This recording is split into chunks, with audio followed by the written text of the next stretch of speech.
Welcome to this tutorial video on the SONOFF Mini DIM Smart Dimmer Switch series. In this video, we will show you how to install the Mini DIM Matter over Wi-Fi. Inside the box, you'll find the Mini DIM device and the user manual. Before anything, please make sure the power is turned off for safety. Loosen the screws on both the device and the wall switch. Identify the wires in the wall box. Check the wiring diagrams, then follow along to connect the wires correctly and ensure all screws are tightened securely.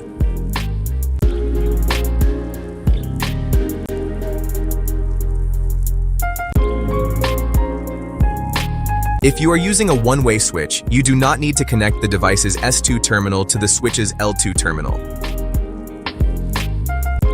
Turn the power back on. Open the eWeLink app on your phone, tap the plus icon, and select Scan. Scan the QR code on the back of the device or in the manual to start pairing, then follow the on-screen instructions. If needed, press and hold the device's front button for about 5 seconds until the indicator flashes 2 short and 1 long. This means it's in pairing mode. Continue following the app instructions to connect to Wi-Fi and finish the pairing process.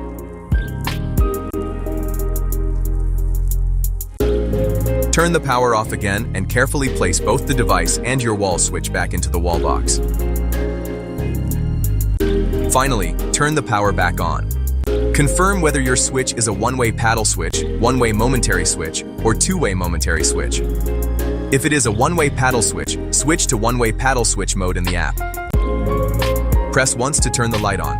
Press again to turn it off. If it is a one-way momentary switch, switch to one-way momentary switch mode. Press once to turn on, press again to turn off. Long press to gradually bright.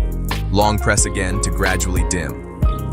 If it is a two-way momentary switch, switch to two-way momentary switch mode. Press the left button to turn on, right button to turn off. Long press left to gradually brighten, right to gradually dim. And you can precisely adjust the brightness in the app. Your smart dimmer switch is now installed and ready to use.